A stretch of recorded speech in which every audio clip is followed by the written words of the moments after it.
I think the public will be satisfied with that tremendously. I think it's a tremendous idea. Yes.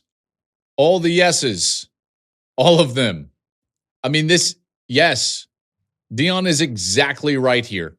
College football has never been better. Interest has never been higher. Believe that we are at the dawn of the golden age of college football.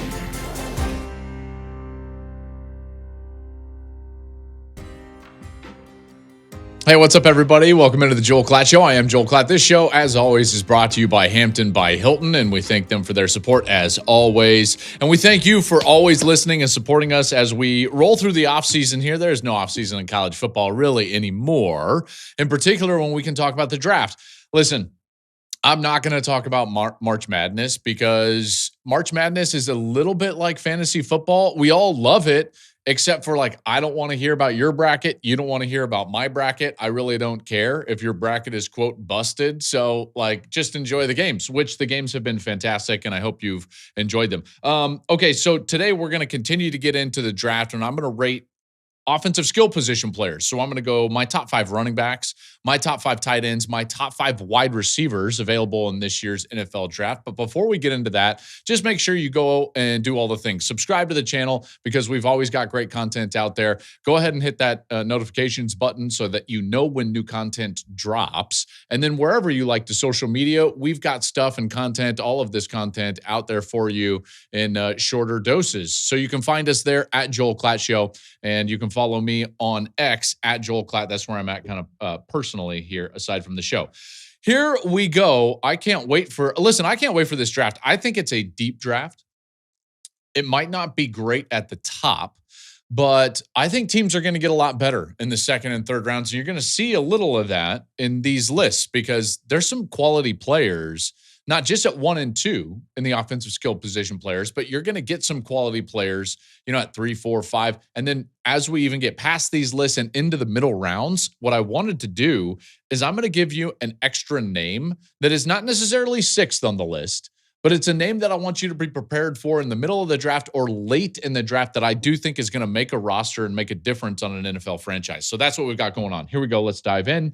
Top 5 running backs in this year's NFL draft. We're going to go 5-1. So at number 5, the Iowa running back, Kaleb Johnson. I really like Kaleb Johnson a lot. He was highly productive for Iowa, obviously. And, Iowa is going to lean on him. Here's one of the things that you've got to realize, or at least keep in mind when you think about some of these players.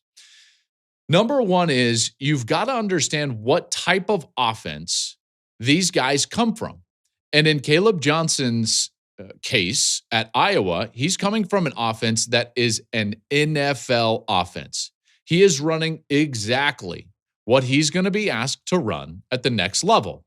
So all of the skills that he possesses and that he worked on day in and day out, as far as the patience of running zone, pressing the front side before looking for the cutback, reading the guard, reading those holes on the front side before going backside, reading duo, all of these different schematic things that he was doing at Iowa is exactly what he's going to do at the NFL. And I think that's going to pay dividends for him. I think he's got to catch the ball better out of the backfield.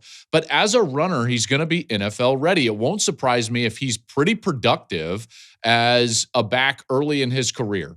And again, a lot of that is because of that schematic fit from what he was asked to do at Iowa to what he's going to be asked to do in the National Football League. So Kaleb Johnson at number 5. At number 4, I've got Omarion Hampton. I really like Omarion Hampton. I think he's explosive. I think that he is a guy that can make you better in a lot of different areas. He's got home run ability. And again, this idea of being able to catch it out of the backfield, I love the fact that all of these guys from 4 and up are guys that can hurt you as a wide receiver as well and aren't just productive as pass catchers, but are explosive as pass catchers. I think that's important at the next level, in particular as offensive coaches start to emphasize their hybrid players more. And at the running back position, that I think that we see this time and time again. The best running backs in the National Football League are the ones that can do more than just run between the tackles. That's why we're seeing Jahmyr Gibbs succeed and Christian McCaffrey obviously do what he does and Saquon obviously do what he does. Now, don't get me wrong. You've got to be able to run up between the tackles. You've got to have the requisite ability as an old-fashioned running back, but then there has to be this extra ability to not just be sufficient in the passing game, but at times be a weapon. I think Omarion Hampton has the ability to do that. We move on to number 3. At number 3, I've got Quinshon Judkins. Judkins is a hell of a player, and this is a guy that coming out of Ole Miss was a sure bet first rounder. I think he might still get in to the first round, but he comes up to Ohio State primarily to lessen the workload, play for a championship, and he was able to do that, and they won a championship. Now, when they were healthy up front, he was dangerous. He was knocking off long runs every single week. It felt like covering those games and preparing for those games. Judkins was scoring long touchdowns, home runs, week in and week out with their line as it was early in the year. Now, once Simmons went down and then once McLaughlin went down, it was a little bit different and it was tougher and it was harder yards. But guess what? He can do that as well. I thought that he really showed his mettle late in the season when the offensive line wasn't great for him and they needed it the most. He closed the Penn State game out. I mean, you talk about 4-minute offense now. And okay, so let me define that. If you don't know what 4-minute offense is, 4-minute offense is like the exact opposite of 2-minute offense. 2-minute offense is like, we're down, we need a score, or we're tied, and we're going to go as fast as we can in the last 2 minutes. That's 2-minute tempo, 2-minute offense. But 4-minute offense is the opposite in terms of we need to milk the clock because we have the lead, so we want to get the ball in the game on the field. So when everyone knows that we're going to run the football, can we still run the football? And with a banged-up offensive line, for the Ohio State Buckeyes, they were able to execute basically 4-minute offense after they stopped Penn State on 4th down inside the 5, and they just ended the game with the ball, and a lot of that was Judkins. So you talk about tough yards between the tackles, he's got that. He's got the home run ability on the outside, and I really like that he was able to take a little of that wear and tear off by sharing carries with my next player, TreVeyon Henderson. Now, I think that they're pretty interchangeable, but the 2 Ohio State backs are 2 and 3, TreVeyon and Quinshon. Q is great. TreVeyon just has like this electricity about him. And you saw what he could do in the first real season since his true freshman year, that we saw him healthy for the entirety of the year. And we didn't see him get worn down. So again, like Judkins, he was able to stay fresh and then really go out there and excel. And you talk about fresh speed, acceleration in the playoff. This guy was electric. You know, some of those screen passes, I talk about being dangerous as a wide receiver. He obviously can do that. In the screen game, he showed that against Texas right before the half. He's got the home run ability to take it the distance. We saw that against Oregon in the Rose Bowl. But you know, the thing that actually NFL decision makers are going to absolutely drool over is his ability to block. And same can be said for Judkins as well. These 2 guys are as good of blockers as I've seen in a long time, and in particular TreVeyon when it comes to pass protection. And that's why I gave him the nudge up there to number 2. If you were to see him pass protect against the blitz time and time and time again, a lot of these highlights that we see for Jeremiah Smith on the outside or Will Howard throwing the ball down the field to Emeka Egbuka, or again, Jeremiah Smith or Carnell Tate, a lot of that was only afforded them because TreVeyon is picking up a blitz. And I'm talking about just like, pow, right there. You know, he's got a blitzing linebacker and boom, he is an excellent blocker. And I bring that up because normally a guy with his type of home run ability doesn't have that. And he certainly has that, the toughness there to step in to the middle. Number 1 is easy. It's Ashton Jeanty. This guy was incredible. There was a reason he was number 2 in the Heisman voting. A lot of people thought he should be number 1, but he does it all. This guy has incredible speed, vision, balance, strength. I love watching him play. I wish he would have played at a bigger school and in a bigger conference. I think that we would have had a better understanding of exactly how good he was. I think that if he did play at a bigger school and a bigger conference, he likely would have won the Heisman if he was as productive as he was for Boise State. I love this guy. And I think he's going to get, I think that he's probably one of the best 6 or 7 players in the entire draft. Remember, in both of my mocks, I have him going in the first round. Dallas is a team I could see taking Ashton Jeanty. He didn't catch it a lot this last year. But again, the caveat being is that Boise was trying to win the Heisman Trophy with Ashton Jeanty, and for him, it couldn't be all-purpose. Christian McCaffrey tried to win the Heisman all-purpose as a West Coast back, and it didn't work, okay? So Jeanty was going to have to go out there and do something really special as a runner. And so they targeted Barry's number, and they thought, okay, we need to get him into the mid-2000s in terms of production as a rusher. So if you're going to give him the ball 24 to 28 times as a rusher, you don't want to tack on 5 more as a pass catcher as well. Going over 30 is crazy. So that's why they didn't throw it to him a lot. Doesn't mean he can't catch. In fact, he's got good passing production or catching production, receiving production in his past. So there's my list for running backs right there. Jeanty, number 1. TreVeyon Henderson, number 2. Quinshon Judkins, 3. Omarion Hampton, 4. Kaleb Johnson at number 5. And then here's a guy that I just think he's not my number 6 guy. He's probably not even in my top 8. But if you're looking for a value pick on maybe day 3 in the draft, look out for LeQuint Allen for Syracuse.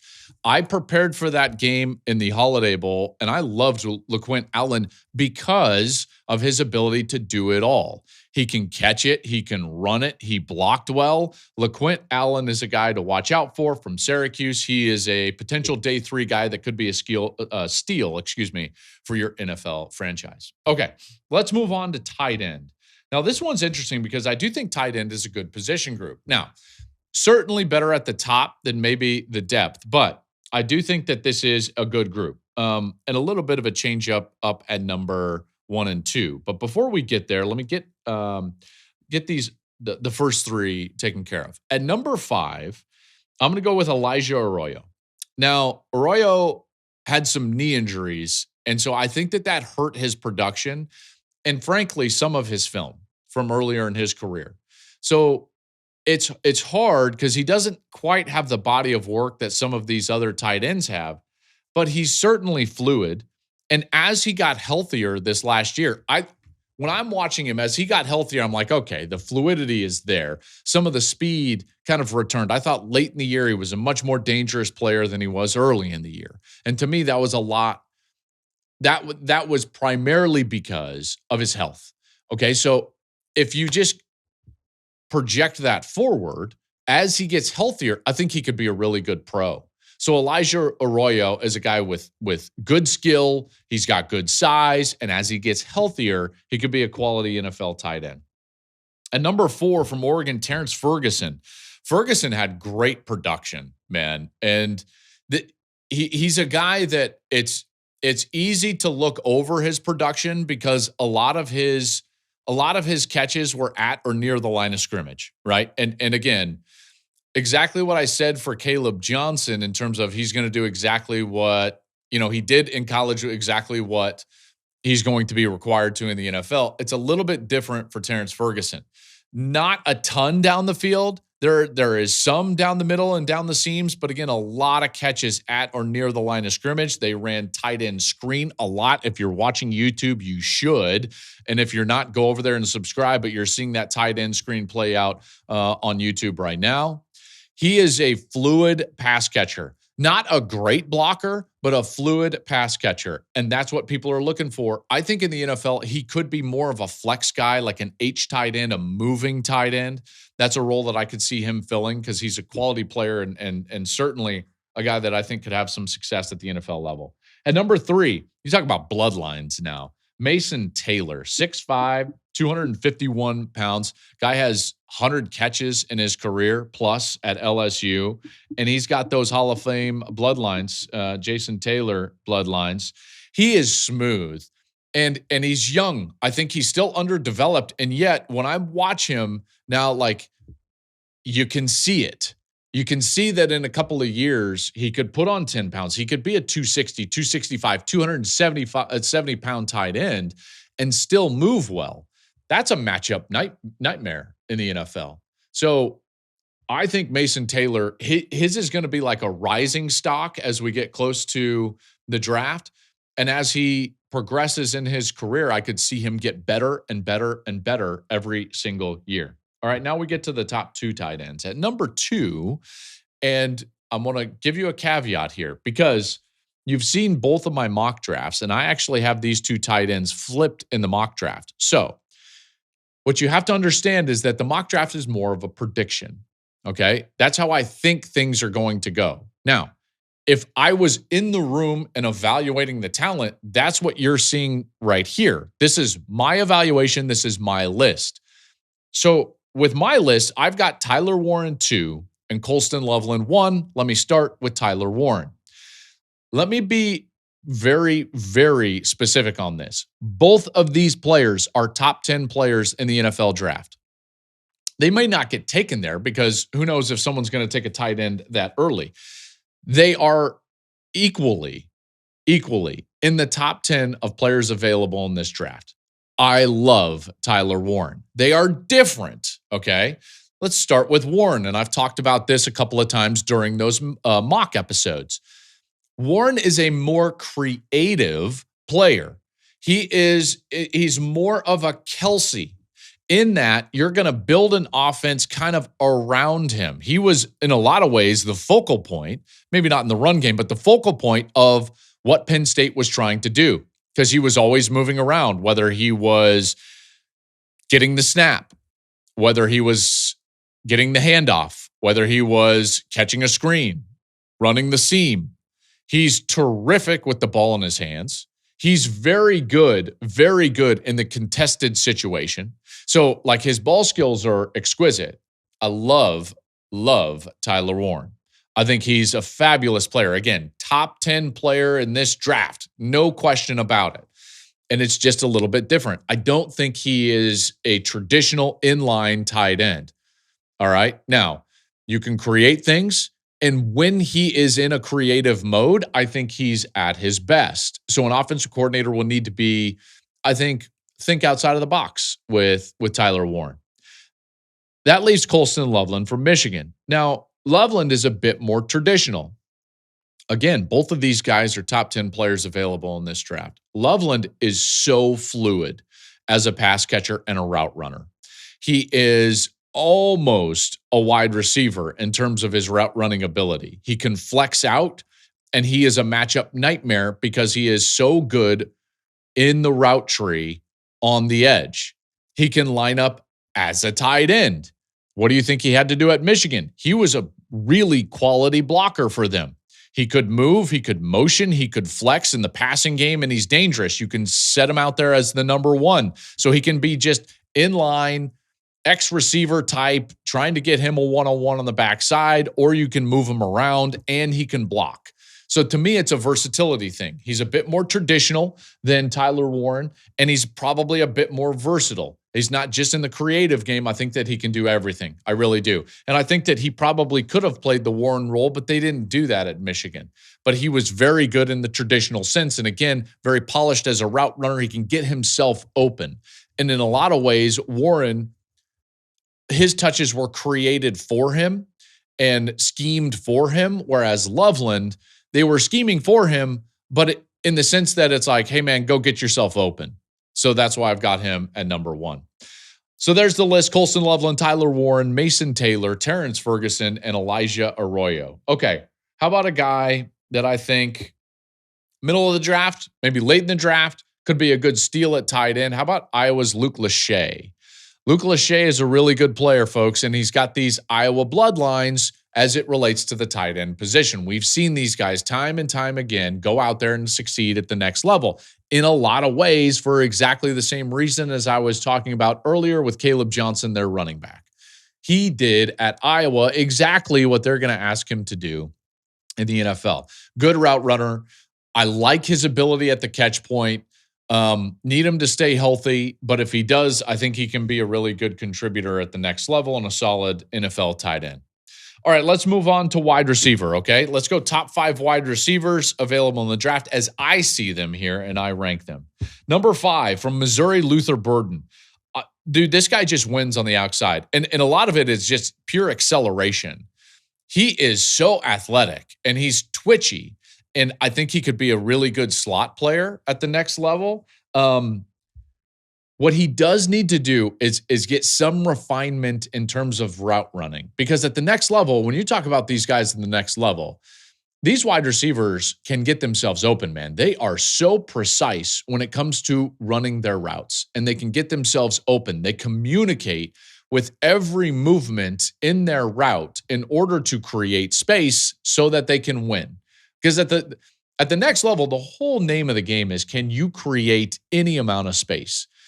And he can do that with just God-given ability, but at the next level, at times you can't just rely on God-given ability, quickness, acceleration, and such.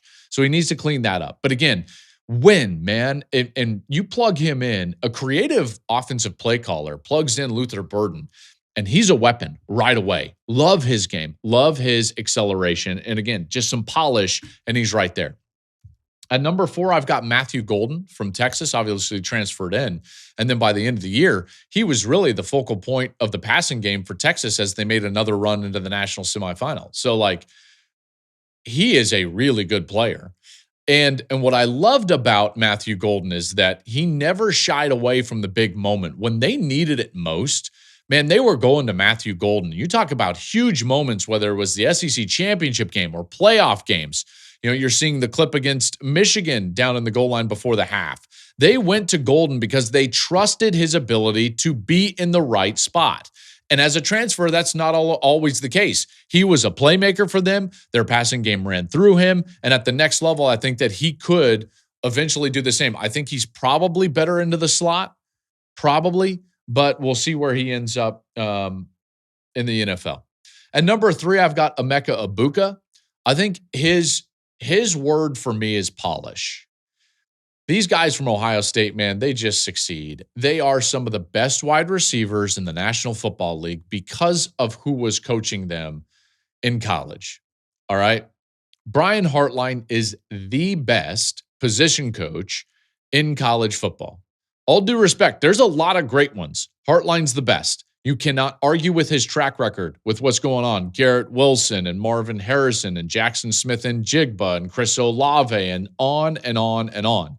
These guys go to the next level. They have been running NFL routes throughout their entirety of their tenure at Ohio State, and they've learned the nuance, exactly what I was talking to you about, what are you communicating to the defensive back that you can use to your advantage to create space and a win for not only yourself, but for your quarterback as well.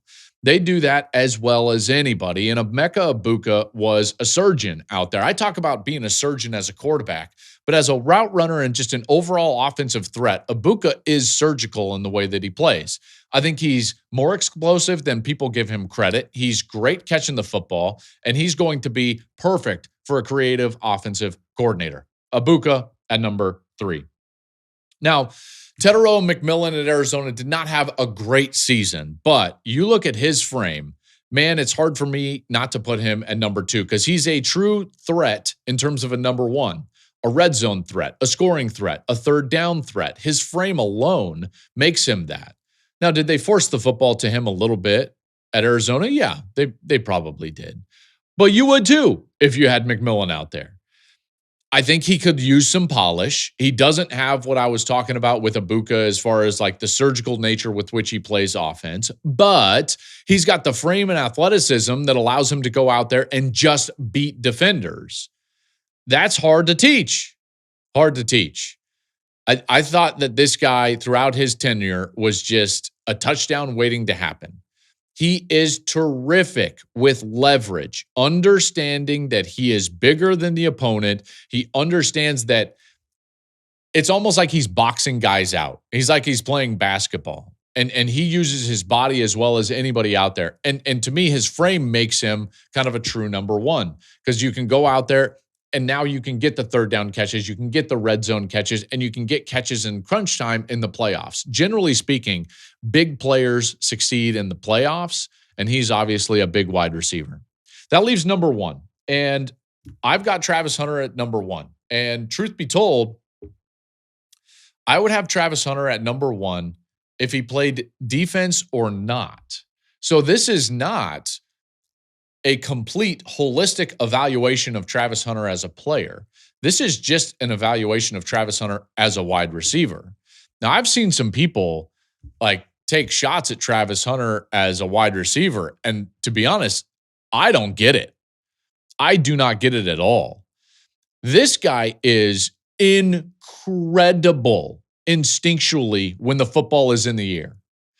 His ability to win, regardless of where his body is remarkable. He can jump. He understands leverage. His ability as a corner and his knowledge of playing defense helps him as a wide receiver. He is incredibly sudden. He's also very polished in the way that he uses what I would call like hesitation, and then also the ability to kind of like throttle down or not be at full speed in order to speed up once he has kind of lulled the defender to sleep. This is my favorite catch he made all year that you're seeing right now against North Dakota State. He is getting absolutely crushed in the end zone and reaches back and catches that football. The ball skills are incredible. So again, I just want to be crystal clear. This evaluation is not holistic about Travis Hunter as a football player, which would take into consideration that he's also a top 5 corner in this draft. No. This is just, if he was coming out as a wide receiver, he would be the best wide receiver in this draft. He does everything. You put together everything that those guys below him have, whether it's the ability to be sudden and accelerate and win with explosiveness like Luther Burden, Hunter has that. If it's the ability to be targeted in crunch time and be a number one like Matthew Golden, Hunter has that. The precision that he uses during route running and the ability to understand that he's communicating things in his route running to the defender in order to create space and win, like Egbuka, he has that. The ball skills to win in contested areas like Tetairoa McMillan, he has that. So again, Hunter, for me, is the top wide receiver in the draft, and I think he's an excellent player. I've said that he's going to be a third wide receiver and not a number one, only because that's the way to get him on the field and impact the game as a wide receiver and also play him as a defender. So again, that's playing a little bit of cat and mouse, is like, how do you limit the snaps and yet maximize the production, the impact that he has on a game? And that's the way you do it, at least in my estimation. Couple of guys that I think are incredible that you could be seeing very soon after these top 5, Higgins and Noel from Iowa State. These guys can play. I loved their tape. I wanted to get them in there, but I couldn't. And then the other guy that I just really love is Elic Ayomanor from Stanford. Again, so it might not be the best wide receiver draft that we've ever seen. However, there's some guys that you can get, and the depth is very good. So in the middle of the draft, you're getting guys like Elic Ayomanor, Higgins, Noel from Iowa State. Like, these are really good player. And Ayomanor, he can go, man. I'm telling you. And maybe it's just that I stayed up late on that Friday night a couple of years ago and watch him absolutely go berserk against a guy that I think is probably the top corner in this draft, against Travis Hunter. Like, Ayomanor is a really good one-on-one wide receiver. So if you hear his name for your team, middle, late in the draft, I would be excited. So there you have it. Those are my top 5 skill position players at each position, but I didn't want to leave you with just draft talk. I also wanted to bring you into some of the conversation that's going on out there in regards to college football. It's been a little bit quiet. And that's this time of year. And you know what? That's probably good, because as March Madness kind of heats up, it's all right if college football takes a little bit of a back seat. But as Deion Sanders tends to do, he drew some eyeballs and some attention with something that he was talking about as it relates to spring football. Let me let you listen to it, and then we'll chat about it on the other side. Here was Deion. We got to sell this thing out and pack this thing, because the way the trend is going, you never know if this is going to be the last spring game. I don't believe in that. I don't really want to condone that. I would like to play the spring. Actually, I like to play against another team in the spring. That's what I'm trying to do right now, to have it competitive. Playing against your own guys kind of get monotonous, and you really can't tell the level of your guys, because, you know, it's the same old, same old. Everybody kind of know each other towards the end. I would like to style it like the pros. I would like to practice against someone for a few days, then you have the spring game. And I think the public will be satisfied with that tremendously. I think it's a tremendous idea.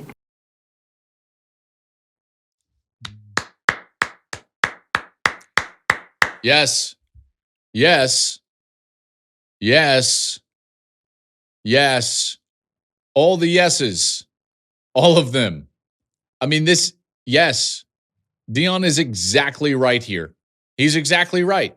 This is something that we used to talk about as players. So I'm going back now. Shoot, man. I played 20 years ago, which is a long time. But we got so sick and tired of just practicing against ourselves. And we always thought to ourselves, like, man, just let us practice against Wyoming or Colorado State or anybody. Let us just go practice against them. So yes, Dion is exactly right. Exactly right. Now, truth be told, do I have an idea or like, could this work? Is there a way that this could work? I don't know. Because of all the things that are trying to, get thrown out there in college football, this one kind of seems like, can we do that? It seems a little bit more far-fetched, but hopefully it's not. I think even what he was talking about as far as like getting him in for a series of practices is absolutely the way that this should go. Absolutely the way that this should go. And you saw, by the way, what was it? Friend Brown from Syracuse, he popped up on social media. He's like, done, I'm in. Joey McGuire from Texas Tech, he tweeted out as this was getting going. Dion even mentioned Bill Belichick at one time. So it's like, I think there are coaches that would be into this. I really do. Now, I do think there would be coaches that wouldn't be into this as well. And let me just give you both sides of the argument. I touched on a little bit reasons for this. You just get sick and tired of practicing against yourself and you want to go out there and you want to develop your entire team. By the way, sometimes it's hard to just practice against yourself because you just don't have the numbers. Okay. So you do have starters though. And in order to get those starters reps, I think bringing in another team, now you get really quality reps. So from the football standpoint, I totally get it. And I think that this improves your team. There's no doubt. Now, what would be a negative? If you were playing devil's advocate, you would say, like, the last thing I would want to do is create real action for starters that would lead to injury in the spring. You wouldn't want to see that. I wouldn't want to see that. No one would want to see that. When we see guys get injured in the preseason in the NFL, we hate it. Obviously. So if you are giving kind of like, if you are giving like a full practice, because when you're practicing against yourself, I'll be very honest, starters rarely, if ever, are live. I mean, very rarely. There might be like, oh, we're going fast. This is 100%. We're doing thud tempo. They call it thud tempo, which means go 100 million miles an hour as fast as you can, but as soon as you contact, like pull up. That doesn't work. Okay? So injuries would happen if you're going to bring other teams in and you're going to practice against them. So you would have to be okay with that, which a lot of coaches would not be for the next reason, which is you don't generally have great numbers from a health perspective anyways. A lot of teams go through the spring and they're like, man, we can only field, 7 offensive linemen total or 6 total defensive linemen.